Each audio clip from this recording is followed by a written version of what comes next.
변찮는 주님의 사랑과 그들의 마른 풀같이 찬송가를 부르실 텐데요. 찬양 우리 김옥순 권사님께서 또 추천해 주셨습니다.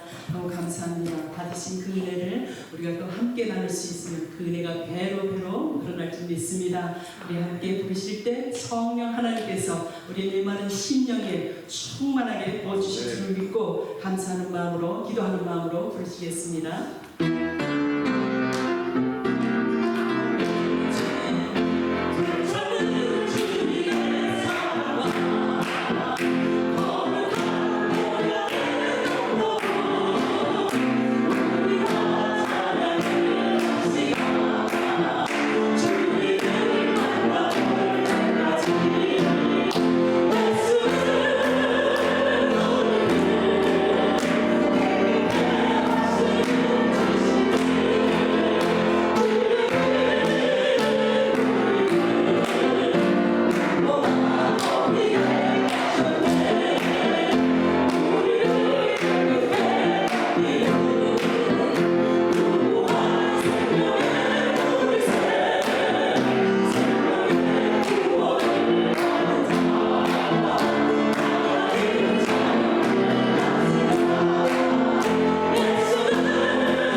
생명의 근원이 되신 아버지 하나님, 은혜를 감사합니다. 주의 백성들 아버지 하나님, 이렇게 거룩한 존전 앞에 나와서 예배에 승리할 수 있게 해주심을 감사합니다. 복의 근원이 되신 아버지께서 내가 너희들에게 복을 주기를 원하노라. 이 예배 자리에 우리가 여러 가지 환경 속에서 승리할 수 있게 해주셔서 감사합니다. 승리한 저들의 마음속에 직접 임재하여 주셔서 말씀 가운데 역사하시고 말씀과 찬양과 기도 가운데 저들의 문제가 응답받게 하시고 하나님 육신의 연약함이 고침받게 하시고 성령 세례를 받도록 축복하여 주시기를 간절히 바라고 원합니다. 하나님 시간에 드리는 모든 기도의 순서를 주께 부탁하고 예수 그리스도의 이름으로 기도합니다.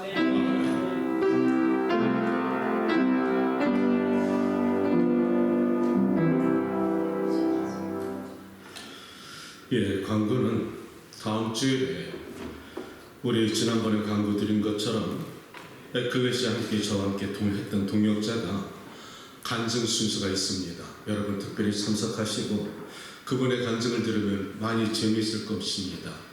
에클레시아 내가 기억하기로는 들어오기 전에 담배를 갖다가 아마 반각 정도 피고 나서 들어왔다가 그 끝나고 나서 어떻게 됐는지 한번 들어보시고요. 그 뉴저지에서 오시는 분인데 여러분에게 자녀에 대해서 또 여러 가지 은혜가 여러분이 전달될 줄 믿습니다. 기도로 준비하시고요. 오늘 특별히 우리 찬양을 통해서 특송을 준비해 주셔 우리 김영원 전도사님 모셨습니다. 감사합니다. 오셔서 특송해 주실 때 여러분 많은 영적 은혜를 받으시길 바랍니다. 아멘.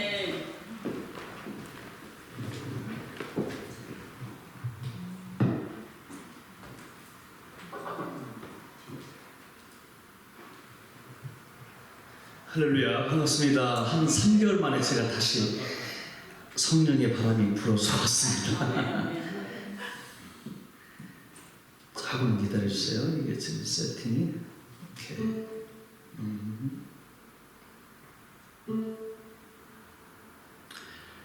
너무나 크신 예수님의 사랑을 찬양드리고자 합니다.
주는 사랑이니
성령의 이끌리심 받아서 자경공동체 오셔서 이렇게 찬양으로 은혜를 주시고 격려 주신 전도사님 그리고 하나님께 감사드립니다. 오늘 예배 후에 친교의 시간을 우리 민중기 집사님 그리고 은세 권사님 가정에서 섬겨주시겠습니다. 우리 하나님의 말씀 시편 1절부터 3절까지 교독합니다. 복 있는 사람은 악인들의 길을 따르지 아니하며 죄인들의 길에 서지 아니하며 오만한 자들의 자리에 앉지 아니하고 오직 여호와의 율법을 즐거워하여 그의 율법을 지혜로 묵상하는도다. 함께합니다. 그는 시냇가에 심은 나무가 철을 따라 열매를 맺으며 그 잎사귀가 마르지 않은 것 같으니 그가 하는 모든 일이 다 형통하리로다. 아멘. 아멘. 사랑하는 여러분, 한 주간 잘 지내셨습니까? 교회 오기 쉬웠나요? 네. 아멘. 아멘. 교회 주일 예배를 위해서 6일을 기다리시는 여러분들이라면 복 받을게요. 아멘. 분명한 것입니다. 하나님은 여러분의 예배를 부르실 때 복을 주시기 위해서 여러분을 부르시는 것입니다. 그런데 예배 자리가 부담이 되고 힘들고 구속하는 것 같고 하나님 우리를 숙박한다고 생각한다면 여러분은 그 영성의 뿌리가 좀 더 성숙해져야 될 줄 믿습니다. 그래서 오늘 말씀을 갖다 주제를 뿌리 썩은 나무, 뿌리 썩은 나무를 통해서 여러분과 말씀을 나누기 원합니다. 나무의 생명은 뿌리에 있습니다. 사람의 생명은 영혼의 심령에 있습니다. 뿌리가 썩으면 나무가 죽게 되는 것처럼 우리 심령이 썩고 병들면 우리 육체가 죽게 되는 것과 마찬가지입니다. 오늘 성경은 다윗이 복 있는 사람들의 비결을 갖다 말해주고 있는데요. 특별히 1절부터 3절까지 저는 여러분과 함께 구절구절 강의식으로 나눠보기 원합니다. 제가 이 말씀을 준비하면서 준비해봤더니 1시간 반 넘더라고요. 여러분 아마 오늘 1시간 반은 다 도망갈 것 같아서 짧게 말씀을 간결하게 하겠습니다. 이 시편은 원래 히브리 말로 텔라임이라는 뜻입니다. 찬양의 노래라는 것이지요. 시편의 구성은 1편부터 150편까지 다윗과 모세, 아사, 그리고 고라의 자손, 심지어 에스라까지 다양한 사람들이 하나님께 올려지는 찬양의 노래입니다. 그런데 놀랍게도 이 찬양의 노래가 많은 그 부분 가운데 다윗이 많은 찬양을 올려드렸는데 하나님 보시기에 합당하고 의인이고 기뻐하는 그 다윗의 인생이 여러분처럼 세상적인 관점으로 바라볼 때, 세상적인 기준으로 바라봤을 때 행복했을까요? 평탄했을까요? 넉넉한 환경 속에 풍요로운 가운데서 시편 150편이 나타났을까요? 만약 그렇다면 이 성경은 문제가 있습니다. 놀랍게도 시편 1편부터 150편까지 묵상하다 보면은 다윗의 기가 막힌 웅덩이 속에서 사망의 음침한 골짜기에서 심지어 아들 압살롬에게 쫓겨나서 맨발로 피난하면서 눈물 젖은 그런 기가 막힌 피난민 삶 속에서 그리고 사울을 피해서 전쟁과 목숨을 갖다 구걸하기 위해서 미친 광이 노릇하면서 목숨을 갖다 구걸하는 기가 막힌 삶을 살았던 것이 다윗입니다. 세상적인 관점에 바라보면 이 다윗은 도저히 감사로 찬양할 수 없는 사람이라는 것이죠. 고난 속에서 드려진 감사와 찬양이라는 것을 잊지 말아야 됩니다. 그런데 여기서 받는 우리 교훈은 우리가 받는 고난이 있을지라도 하나님은 다윗을 절대 놓치지 않았다는 겁니다. 여러분이 혹시 지금 고난의 길을 갖고 있습니까? 생각지 못하는 역경과 시련 속에 살고 있다면 하나님은 여러분을 놓치지 않고 있다는 겁니다. 때로는 하나님의 기대치가 높아서 오히려 여러분을 시련과 고난 속에서 역경 속에서 단련시켜서 하나님이 원하는 기준치까지 끌어올리시고 그걸 원하시는지도 모릅니다. 다윗에게 고난은 하나님이 그를 갖다 의로운 자를 만들기 위해서 믿음의 조상으로 만들기 위해서 그를 갖다가 부르셨는데 고난 가운데 자기 모든 생각을 비워놓기 시작했다는 것이죠. 성경은 놀랍게 오늘 이 복 있는 사람들의 비결을 비움으로부터 시작합니다. 저는 오늘 이 말씀을 갖다 주제로 비움의 법칙 그리고 누림의 법칙, 체험의 법칙으로 나누기 원합니다. 사랑하는 성도 여러분들이요, 오늘 이 말씀 속에서 우리가 깨닫는 것은 우리가 하나님을 다 찬양할 때, 경배할 때 우리 내면에 먼저 비워야 될 게 있다는 것이죠. 성경은 1절 2절에 이렇게 시작됩니다. 복 있는 사람은 악인들의 꾀를 따르지 아니하며 죄인들의 길에 서지 아니하며 오만한 자리에 앉지 않는다. 비우라는 것입니다. 비운다는 것은 떠나는 것입니다. 내 안의 그릇을 내 자기 중심적이고 내 생각적이고 내가 원하는 것을 비우고 하나님이 주시는 말씀에 비록 우리가 이해할 수가 없고 상식적으로 받아들일 수 없어도 그 말씀을 신뢰하고 믿음으로 그분의 말씀을 채울 때 새로워지는 세계가 열린다는 것입니다. 그런데 비운다는 것은 결코 쉽지 않습니다. 나의 의지와 결단이 필요하고 신뢰가 필요합니다. 그런데 여러분과 나에게 주신 하나님의 말씀 때때로 이해가 안 될 때가 많다는 것이죠. 그 대표적인 예가 우리 조상 믿음의 아브라함 조상입니다. 창세기 12장에 아브라함 본토 친척을 떠나서 내가 네게 지시할 땅으로 떠나라 할 때 하나님은 아브라함의 동서남북 어디 땅을 알려주지 않았다는 것이죠. 뉴욕으로 가라, 달라스로 가라, 그렇지 않으면 노스캐롤라이나로 가라, 지역을 말씀해 주지 않았다는 겁니다. 아브라함은 그냥 말씀에 순종해서 자기가 발걸음을 내딛는 것이 하나님의 인도하신 것을 믿었다는 것이죠. 이거 쉽지 않습니다. 하나님을 절대적으로 신뢰하지 않으면 이것은 결코 순종하기 어렵습니다. 그런데 왜 하나님은 아브라함에게 떠나라 하셨을까? 먼저 성경을 복을 받으면 먼저 너 자신을 비우라는 것입니다. 하나님은 아브라함에게 떠나라 하신 의미는 네가 안주하는 곳에서 떠나라는 것이죠. 네 아비의 우상, 그 모든 우상의 그 문화 속에서 떠나라. 네가 의지하고 기대하던 모든 친척과 아비 집을 떠나라. 네가 모든 것을 갖다가 안주하는 삶에서 떠나고 죄악된 세계에서 떠나고 내가 네게 지시할 땅으로 가라는데 이유를 말씀하지 않았다는 겁니다. 설명도 하지 않았다는 것이죠. 단지 명령에 순종하느냐 거절하느냐 두 가지 중에 하나라는 것입니다.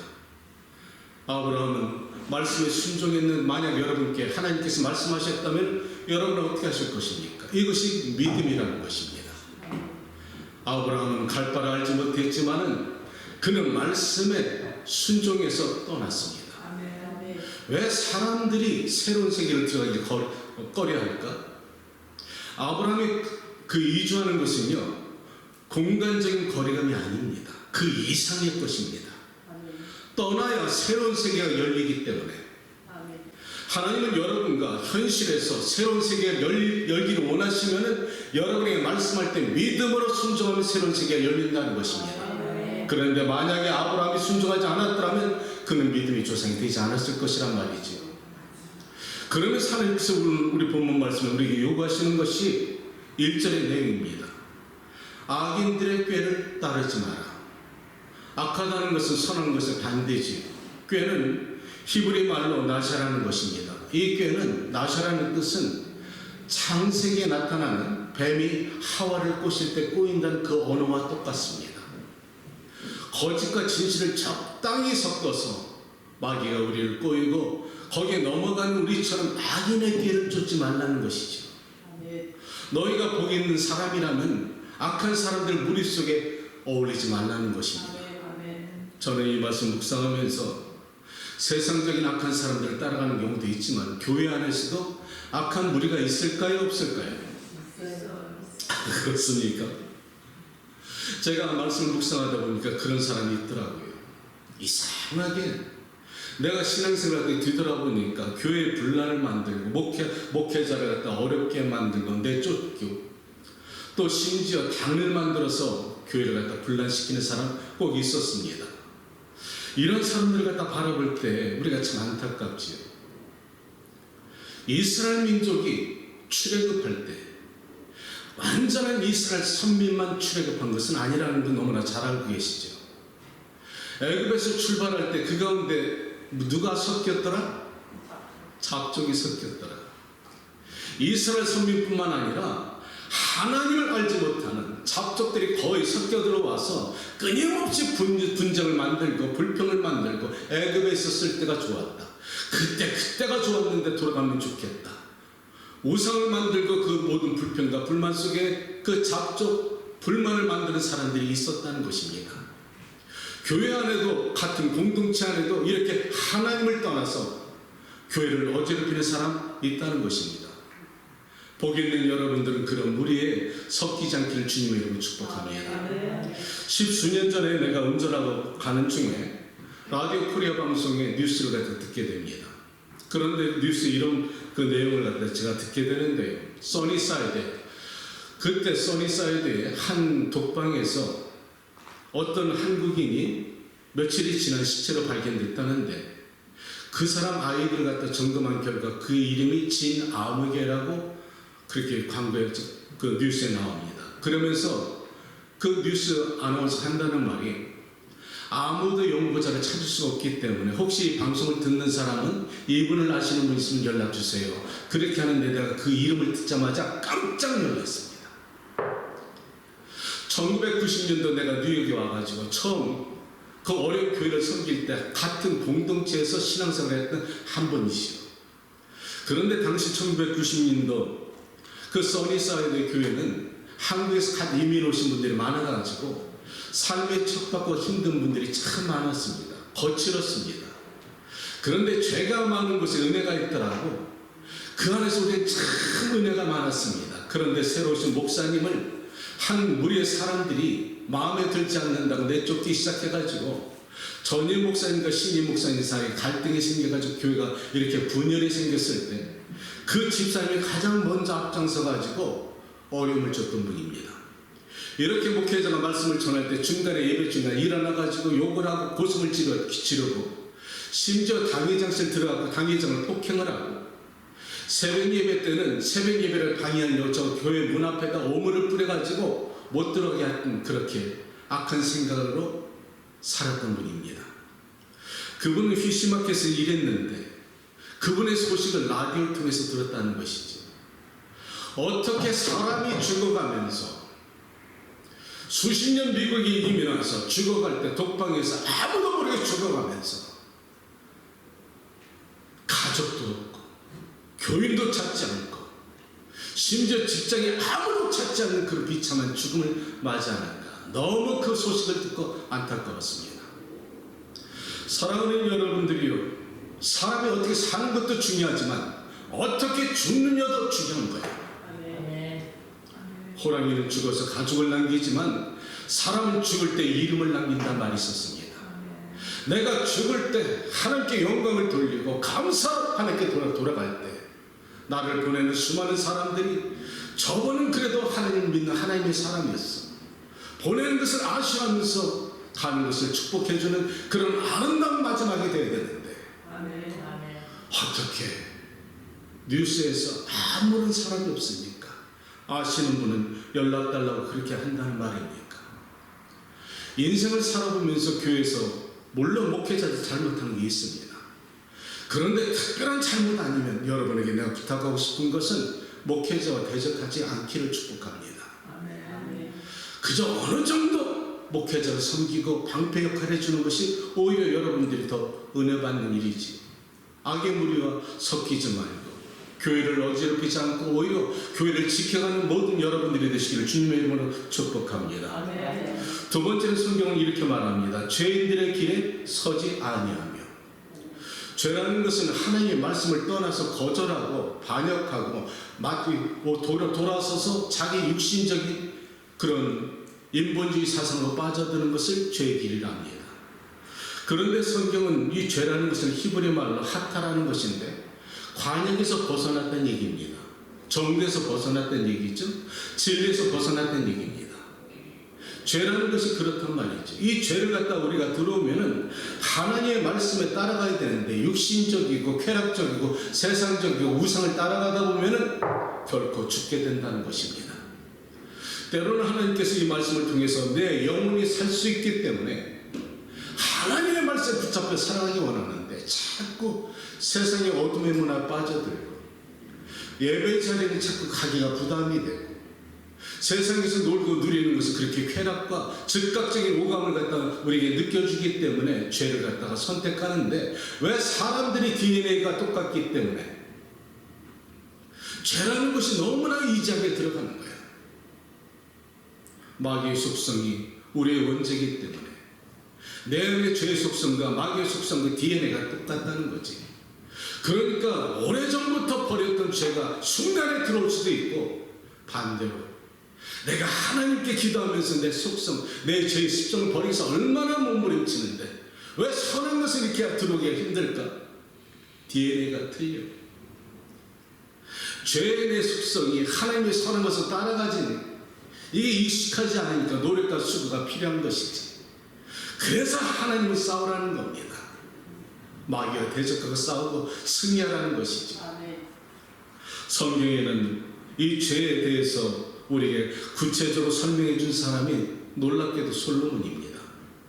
솔로몬은 모든 것을 누린 사람입니다. 그런데 솔로몬의 잠언과 전도서 가면은 솔로몬이 모든 것을 누렸는데 그가 아들 르호보암과 오늘 우리에게 주시는 교훈은 그가 뼈저리게 느낀 것을 말해주고 있다는 것이지.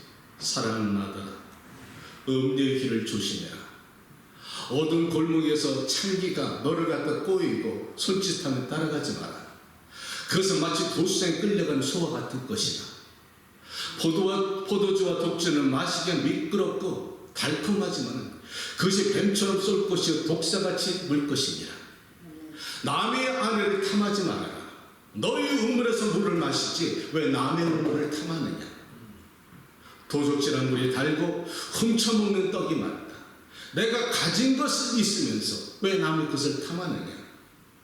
거짓을 따르지 말고 육체적인 것을 따르지 말고 하나님의 진리의 말씀 가운데 머물러라. 이것이 솔로몬이 우리에게 주시는 교훈이라는 것이지. 우리는 세상적인 것에서 대부분 낮에는 마귀가 역사를 잘하지 않습니다. 이상하게 해가 뉘엿뉘엿 저물어져가고 어둠이 찾아오면 이 마귀가 속성이 우리를 부릅니다. 어둠의 권세, 어둠의 문화, 우리를 불러가지고 우리 영혼을 갖다 패망으로 이끌어가는 것이 이 마귀의 작전이라는 것입니다. 우리 성도 여러분들은 죄에서 승리하시기를 주님의 이름으로 축복합니다. 죄를 이길 수 있는 가장 좋은 방법이 뭔지 아세요? 성경이 이렇게 말합니다. 죄인들의 길에 서지 마라. 그 장소를 말하고 있다는 겁니다. 네가 죄를 이길 자신이 없으면 그 자리를 피하라는 겁니다. 아예 가지 말라는 것이지. 안 가면 안 보니까. 죄는 눈으로 들어오고 눈으로 들어 본능이 꿈틀거리고 생각 속에서 필터링해야 되는데 많은 사람들이 필터링하기 전에 본능적으로 죄를 저질러 버리니까 아예 가지 말라는 겁니다. 세 번째는 오만한 자리에 앉지 마라. 하나님이 가장 싫어하시는 것이 이 교만입니다. 그래서 잠언 16장 18절에 말씀하시기를 교만은 패망의 선봉이요 자만은 넘어짐의 앞자리이니라. 아멘. 교만하지 말라는 것입니다. 그것이 여러분들을 갖다가 문제가 스스로 패망의 길에 들어가기 때문에 겸손으로 존경의 앞자리를 갖다 서라는 것이죠. 그리고 이 대표적인 예가 사울을 통해서 우리는 알 수가 있습니다. 사울은 이스라엘의 초장왕이었습니다. 하나님이 그를 너무나 사랑했습니다. 그래서 사무엘을 통해서 사울을 갖다 불렀을 때 사울이 기가 막힌 말을 합니다. 나는 이스라엘 12지파 중에 가장 작은 베냐민 지파 중에 그 중에 가장 작은 기스의 아들이 아닙니까? 이렇게 자신을 낮출 때 하나님은 그를 높여서 이스라엘의 초대왕으로 만들어 주셨습니다. 그런데 세월이 지나면서 사울이 높아지기 시작하면서 교만해지기 시작합니다. 대제사장이 할 일을 자기가 하고요.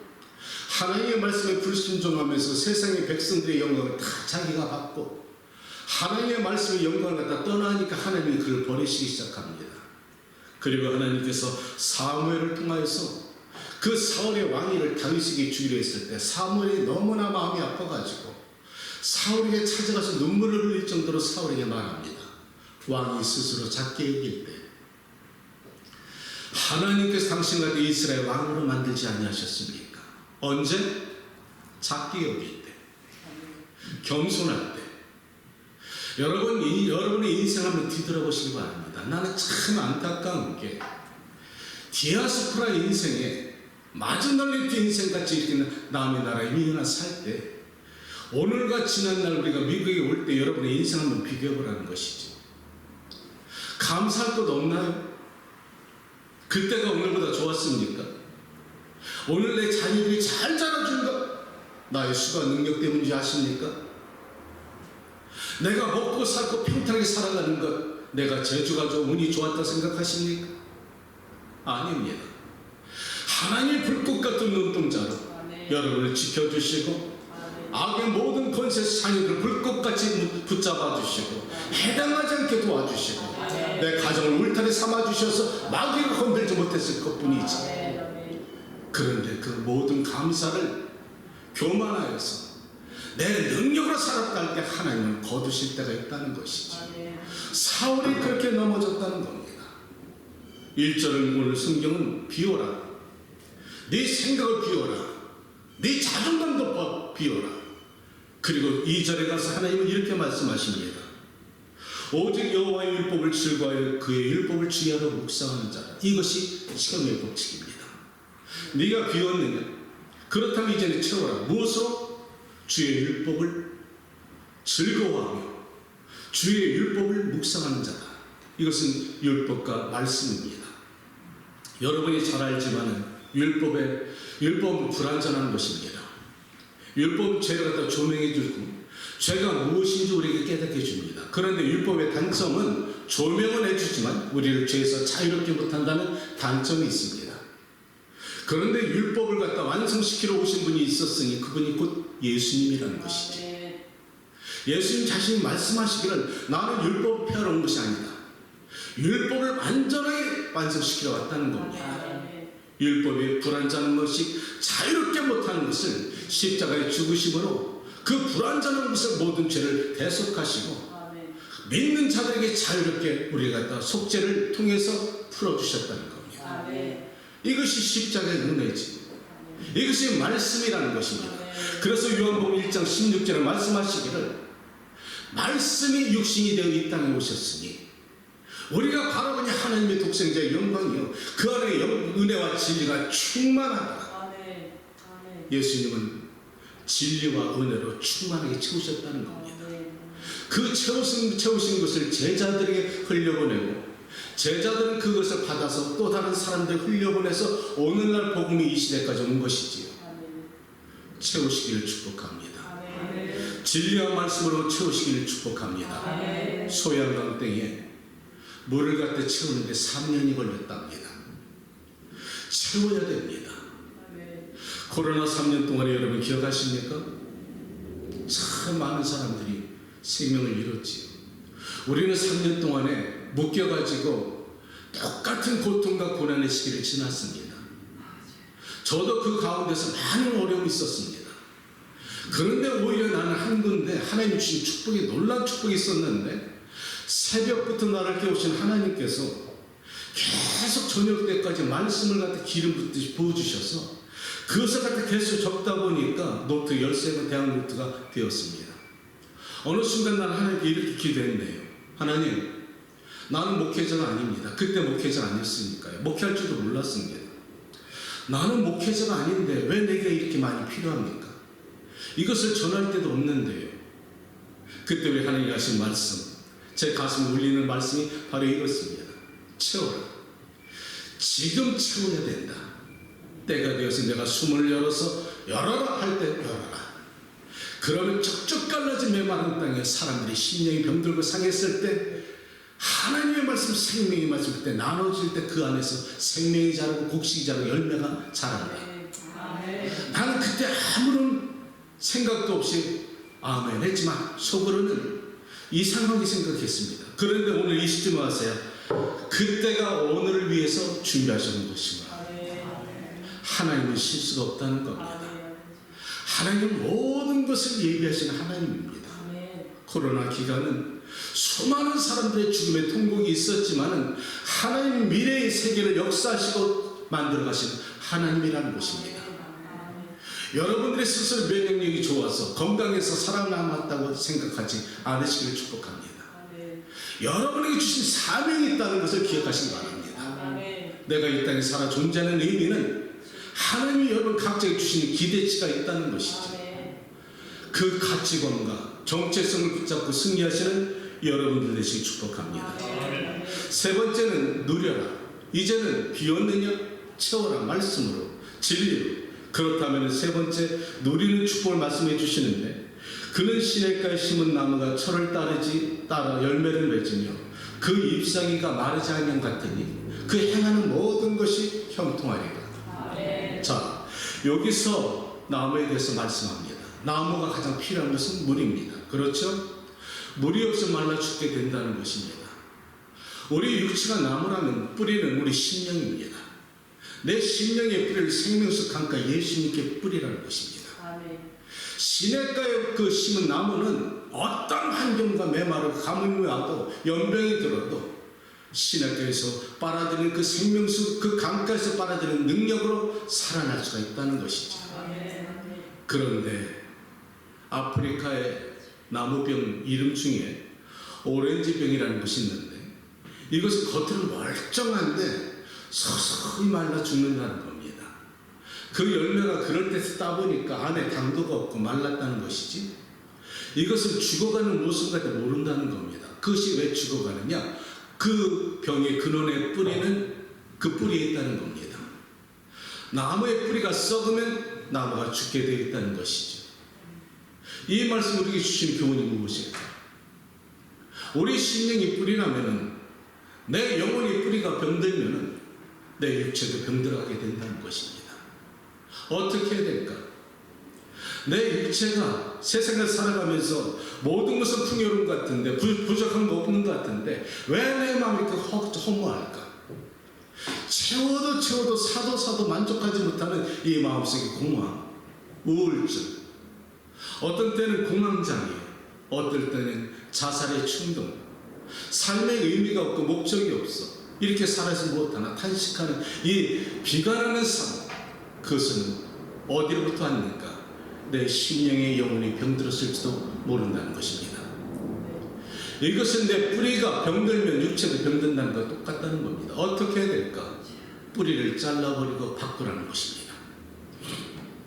식물학자들이 말하기를 오렌지병에 그 나무가 살기 위해서는 그 나무의 뿌리를 갖다 잘라버리고 새로운 뿌리를 접목시키면 그 나무가 이전보다 더 면역력이 강하고 잘 자라서 열매를 맺을 수가 있다는 것이죠. 이 말씀을 갖다 우리가 비유로 삼는다면, 우리 심령이 그렇게 병이 들고 기쁨도 없고 삶에 어떤 그런 보람도 없고 가치도 없는 인생을 생각한다면, 예수 그리스도의 뿌리로 접목하면 새로운 능력이 나타난다는 것입니다. 그것은 나의 능력이 아니라 예수님으로부터 온다는 것이죠. 그 능력으로 말미암아서 우리는 넉넉히 살아갈 수가 있다는 것입니다. 이것이 영적 체험입니다. 여러분 잘 들으시기 바랍니다. 영적 체험은 영성 생활과 다릅니다. 영적 체험은 내가 하나님의 은혜를 갖다 이렇게 체험하면서 주의 성령께서 내 안에 들어오실 때 옛 쓴뿌리가 뽑혀버리고 성령이 주신 놀라신 은혜로 말미암아서 내 영혼이 살아날 때, 이전 것은 지나고 새 것이 되었을 때 삶에 나타나는 모습이 현상이 달라지기 시작합니다. 성령 받은 사람 그 전날과 그 다음날 아침에 나타나는 그들의 고백하는 것이 뭔지 아십니까? 세상은 똑같은데 아침에 눈을 떠보니까 세상의 공기가 다르다는 거예요. 마치 세상을 바라보는데 나무도 똑같고 모든 환경이 똑같은데 마치 비닐 한 겹을 벗겨버리는 것처럼 선명하게 보이더라는 거야. 영안이 띄어지기 시작하니까 쓴뿌리가 뽑혀지고 예수의 생명력을 보니까 살아나기 시작한다는 것이죠. 이것은 영적 체험입니다. 그런데 영성 생활은 아니에요. 영적 체험은 하늘에 주신 그 권능이 임하는 것이라면, 영성 생활은 내 존재 안에 전체적으로 스며드는 하나님의 은혜입니다.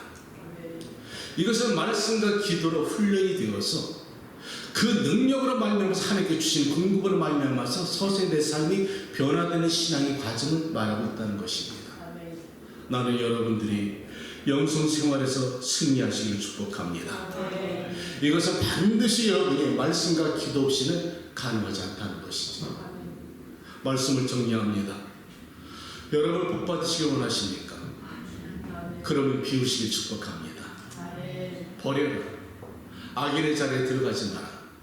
죄인의 일에 서지 마라. 아멘. 그리고 오만한 자리에 앉지 마라. 아멘. 처음부터 상자의 자리에 앉지 말고 중앙에 서지 말고 낮은 자리에 있으면 주인이 알아가지고 나중에 높은 자리로 올려버릴 때 사람들이 존경에 바라볼 수가 있다는 것입니다. 아멘. 두 번째는 여러분들이 주야로 주의 말씀을 묵상하고 예수 그리스도로 말미암아서 뿌리를 내릴 때 아멘. 여러분의 삶이 풍요로울 수가 있다는 것이죠. 아멘. 나는 여러분들이 이렇게 복받는 비결을 통해서 여러분의 삶에 아름다운 열매가 나타나기를 바랍니다. 아멘. 복받을게요. 아멘. 아멘. 이 놀라운 축복이 여러분에게 있기를 축복합니다. 아멘. 생명이 되신 아버지 하나님 말씀을 나누었습니다. 이 말씀이 살아 운동력이 있어서 우리 실생활에 적용되게 하시고 내가 복을 받는 비결을 배웠으니 나누게 하시고 전할 수 있도록 축복하여 주시옵소서. 오늘 이 말씀을 삶에 적용할 때 놀라운 기적이 나타나게 하시고 이 순간에 아버지 기도와 찬양을 얻을 때 하늘을 활짝 여시고 성령의 기름을 부어 주옵소서. 예수님의 이름으로 기도합니다. 아멘. 우리 함께 송축의 내용을 찬양하고 함께 찬양하고 기도하겠습니다.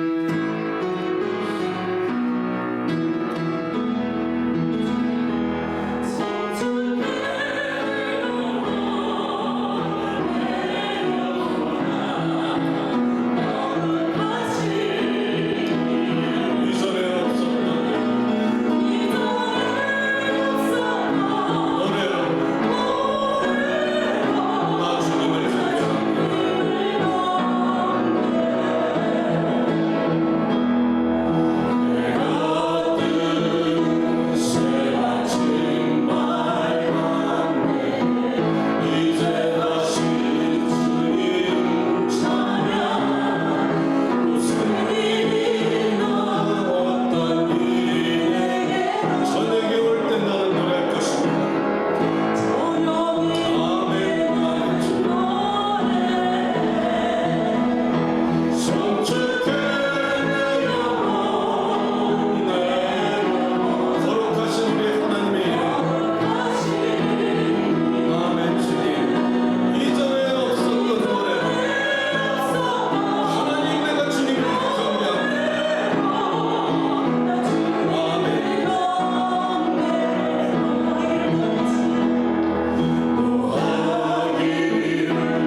채워라. 그리고 복을 누려라. 내가 너와 함께할 것이니라 말씀하십니다. 그러나 아직도 내 안에 내 자아가 너무 커서, 내 안에 내가 커서 아직도 주님의 것으로 채우지 못하고 있다면 주님 이 시간에 나를 비우게 도와주십시오.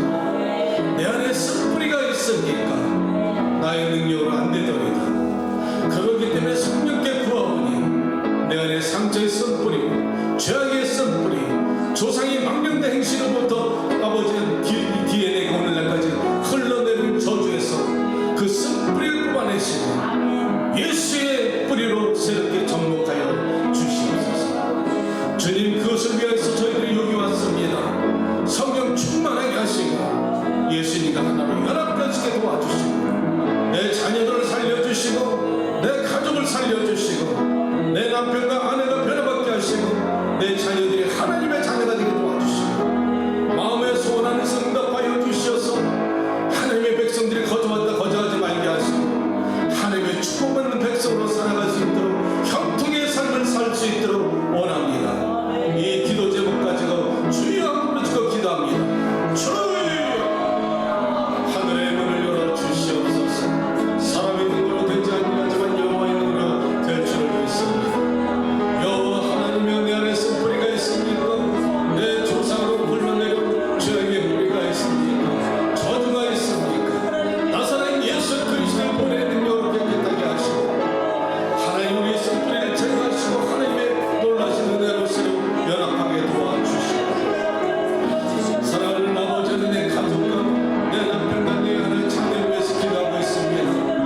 구원을 이룰 수 있도록 하나님 그들의 영혼을 새롭게 하여 주시고 예수 그리스도의 자녀가 되어서 하나님의 복을 받는 비결을 가르쳐 주셔서 비우게 하시고 말씀으로 저에게 도와주시며 하나님의 아버지 시냇가에 심은 나무가 사시사철 나무 자에게 나무가 무성하고 곡식을 맺고 열매를 맺는 것처럼 내 가정이 살아나게 하시고 내 자녀들이 영원히 살아날 수 있도록 하나님 내 가정을 축복하여 주십시오. 내 영혼의 뿌리를 예수님의 시냇가 생명 성가에 뿌리게 도와주시고 주님이 주시는 그 놀라신 은혜로 말미암아 살아갈 수 있게 도와주시고 하나님의 마지막 이 말세 세상의 헛된 것을 따라가지 말게 하시고 악의 길에 서지 말게 하시고 죄의 길에 서지 말게 하시고 오만한 자리에 앉지 말게 하시고 주여로 주의 말씀을 묵상하는 복된 주님의 백성 만들어 주시옵소서. 오 영원하신 아버지 하나님, 힐링 예배 시간에 주님의 임자심을 구합니다. 살아계신 예수님이 이 시간에 기도할 때 응답하여 주시고 부르짖을 때 응답하여 주시고 마음의 소원을 응답하시고 문제가 해결받게 도와주시고 하늘의 신령한 은혜로 불러 임하여 주시고 하늘 같은 성령으로 임하여 주시옵소서. 하나님 기도할 때 방언을 받게 하시고 성령의 능력을 받게 하시고 각가지 은사를 체험하게 도와주시옵소서. 산자의 하나님의 교회의 인자심을 체험하고 살아가는 저들에게 되기를 원합니다. 지식적으로만 하나님을 아는 것에서 떠나서 내 중심적으로 주님을 살아가는 성도들의 삶이 되기를 원합니다. 영원하신 아버지 하나님, 영적 체험을 떠나서 영성 생활의 뿌리를 깊이 내리는 우리 사랑하는 성도님들 되시게 도와주시고 영혼이 잘된 같이 범사가 잘되고 범사가 잘되면 사람에게 영광을 돌릴 수 있는 거룩한 백성 만들어 주시옵소서. 영원하신 아버지 하나님, 이 재단을 지켜주시기 원합니다. 나라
주님을 신뢰하는 마음으로 왔습니다. 아멘. 네 믿음대로 될지어다. 아멘. 이 말씀 붙잡고 돌아가는 성도들의 삶이 되게 도와주시고 네, 아멘. 억지로 할 수 없이 교회 나오지 않게 하시고 네, 아멘. 6일을 주일 예배를 기다리는 복된 하나님의 백성 만들어 주시옵소서. 아멘. 아멘. 이 거룩한 성령의 임재 안에서 하나님의 복을 주는 백성들이 어떤 모습으로 나타나는 것을 저들의 삶을 통해서 체험하고 간증할 수 있도록 도와주시옵소서. 아멘. 오늘 찬양들이 모든 순서와 기도와 말씀 가운데 성령께서 대언하여 주시고 아멘. 하나님 말씀의 씨가 뿌려지고 저들의 열매가 나타나게 도와주시고 듣는 것으로 멈추는 것이 아니라 삶에 실천할 때 놀라운 기적이 나타나길 원합니다. 아멘. 가족의 구원을 위해서 눈물로 기도하는 주의 성도들이 있습니다. 네. 하나님 마음에 소원을 두고 기도하는 주의 백성들이 있습니다. 아멘. 나도 성령 충만받기 원합니다. 아멘. 사모합니다. 주님이 사모하는 자들에게는 말씀 가운데 기도 가운데 하나님 찬양 가운데 성령 세례받게 도와주시옵소서. 아멘. 오늘날 살아있는 하나님의 재단에서 복을 받는 그 비결을 알 수 있도록 주님이 재단을 축복하시고 친히 임자여 주시옵소서. 아멘. 아멘. 거룩한 재단에 올 때 하나님의 감사하는 물질과 11조를 드리는 것은 하나님 모든 것이 당신으로부터 왔다는 것을 고백하는 신앙인 고백이 된 줄로 믿사옵니다. 아멘. 이 물질이 주의 재단의 분양이 되어서 하나님께 바쳐지고 기뻐하여 주시어서 10배, 100배의 아버지 열매가 나타날 수 있도록 체험적인 삶을 축복하여 주옵소서. 아멘. 미처 드리지 못한 손길도 넉넉하게 바칠 수 있도록 삶의 환경을 축복하여 주시기를 원합니다. 아멘. 자리에서 일어나시기 바랍니다. 축도합니다. 지금은 나사렛 예수 그리스도의 원하신 사랑과 성령의 감동을 담아 교통하신가 그 아들을 아끼지 아니하시 우리 모든 사람들의 죄를 위해서 대속하신 하나님의 지극하신 은혜가 고개 숙인 당신의 사랑하는 권속들과 미처 나오지 못한 주의 백성들이 어디에 있든지 그리고 고통 속에 살아가는 수많은 전쟁터와 생명을 잃어가는 많은 고통 속에 살아가는 세상의 여러 가지 아버지 하나님의 열악한 환경 속에서 수고하는 선교사님들과 나라 민족마다 지금부터 영원까지 함께 계실지어다.